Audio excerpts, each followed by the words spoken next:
كانت امرأة قد اكتشفت بالصدفة أن ابنتها بدأت تشبه صديقتها المقربة أكثر فأكثر. في البداية لم تلتفت إلى الأمر كثيرا، فهي من ربت ابنتها منذ الولادة. ولكن في ذلك اليوم، وبينما كانت تتصفح السجلات الطبية لابنتها عن طريق الخطأ، رأت أن فصيلة دم الفتاة هي B، في حين أن فصيلة دمها هي وزوجها هي O، مما يجعل حصول ابنتها على تلك الفصيلة أمرا مستحيلا. على الفور أمرت مساعدها بترتيب اختبار الحمض النووي DNA بينها وبين ابنتها. وكما كانت تشك، فإن الفتاة التي ربتها لمدة 20 عاماً لم تكن ابنتها البيولوجية. عند هذه اللحظة أدركت أن ابنتها ربما تكون قد استبدلت بعد ولادتها مباشرة قبل 20 عاماً. عندما وضعت مولودتها للتو، كانت المستشفى مليئة بالصحفيين، ولم تتمكن حتى من رؤية وجه ابنتها بوضوح، قبل أن يتم استدعاؤها لإجراء مقابلة عاجلة. ومباشرة بعد مغادرتها، تسللت ممثلة منسية في عالم الترفيه إلى غرفة حديثي الولادة. ألقت تلك المرأة باللوم على هذه الأم في كل إخفاقات حياتها، لذلك قررت تبديل الطفلتين في تلك اللحظة. أما الأم فلم تتخيل قط أنها كانت تربي ابنة شخص آخر. مرت 6 سنوات، وتحت رعايتها أصبحت الفتاة هي محط أنظار الجميع.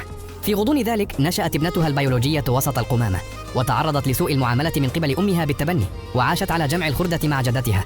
لكن ما لم يتوقعه أحد هو أن الفتاة ورثت موهبة أمها البيولوجية في الموسيقى. بالمال الذي كسبته من جمع القمامة، اشترت كمانا قديما وبدأت تتمرن سرا، حتى اكتشفتها أمها بالتبني، التي حطمت الكمان بغضب إلى قطع صغيرة. وخوفا من أن تستمر الفتاة في التدريب، قامت بتدمير جميع نوتاتها الموسيقية، بل واستخدمت إبرا طولها 3 سنتيمترات لغز أصابع الفتاة. ليس هذا فحسب، بل أجبرتها أيضا على توصيل الطعام لكسب المال. لكن هذه المرة كان عنوان التوصيل هو غرفة الموسيقى الخاصة بالأم البيولوجية. بدا البيانو في الغرفة وكأنه يتمتع بجاذبية غريبة، ولم تستطع الفتاة مقاومة الجلوس وبدء العزف. وصل صوت البيانو إلى الأم في الطابق السفلي، وذكرها اللحن والتقنية بنفسها عندما كانت شابة، فصعدت على الفور لترى من يعزف. في تلك اللحظة بالذات سمعت الابنة المزيفة اللحن أيضا، وأدركت بدهشة أنها نفس الأغنية التي كانت تستعد لإصدارها كأحدث مؤلفاتها.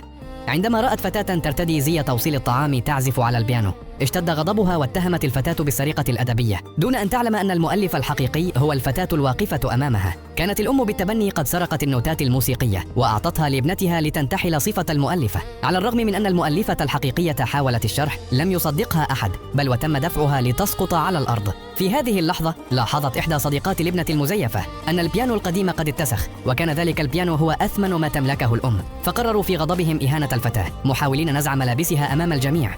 في تلك اللحظة دخلت الأم متبعة الصوت، لكن لم يستطع أحد أن يصدق أن فتاة توصيل طعام يمكن أن تؤلف تلك الأغنية. حتى الأم نفسها طلبت من الفتاة أن تعتذر وسيتم تجاوز الأمر، لكن الفتاة رفضت بشدة، مصرة على أنها هي من ألفت الأغنية. عندما علمت أن البيانو قد اتسخ ازداد غضب الأم، ومع ذلك عندما رأت وجه الفتاة الحزين شعرت بتعاطف غريب، لذلك عرضت عليها صفقة: إذا استطاعت الفتاة تأليف قطعة موسيقية أخرى على الفور فسوف تصدقها. وافقت الفتاة على الفور دون تردد. شعرت الابنة المزيفة بالذعر وحاولت سحب والدتها خارج الغرفة، لكن الأم قالت إنها تريد البقاء والانتظار لترى، وإذا كذبت الفتاة فلن تضطر فقط لتعويض الأضرار، بل ستذهب أيضا إلى السجن.